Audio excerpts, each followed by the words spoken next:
One of the things that I love about mold inspection sciences is, at least on your website right now, you have something called the CIRS protocol. And I know you're getting ready to, kind of change the language on that and expand it.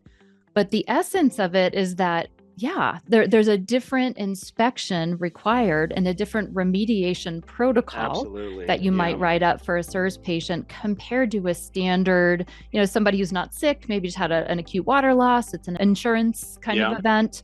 So maybe you can tell us a little bit more about what is this special protocol for people who are medically impacted? Yeah, I'm happy to expand on that.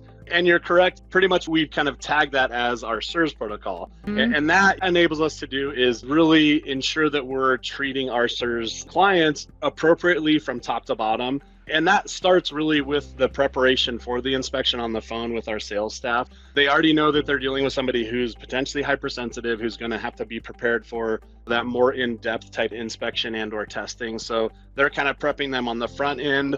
Then when it comes to our inspection, I'll be quick to say our inspection, I feel like, is top notch, whether you're a CIRS patient or not. One of the things I preach to my guys is leave no stone unturned. Even if it's the most minor bit of water damage or this or that, let's investigate that. If anything, let's rule it out as a problem. Yeah. So we do very in-depth training with our inspectors to perform that side of it. Yeah. When it comes to the testing, as you know, Jenny, we have to get definitely more advanced when it comes to the testing. We're doing the really sensitive MS qPCR sampling, or what a lot of people know as the ERMI and the HERTSMI testing. A lot of the newer stuff that's coming out with the endotoxins and bacteria like the actinomycetes. So we have to start incorporating these additional kind of layers into the testing.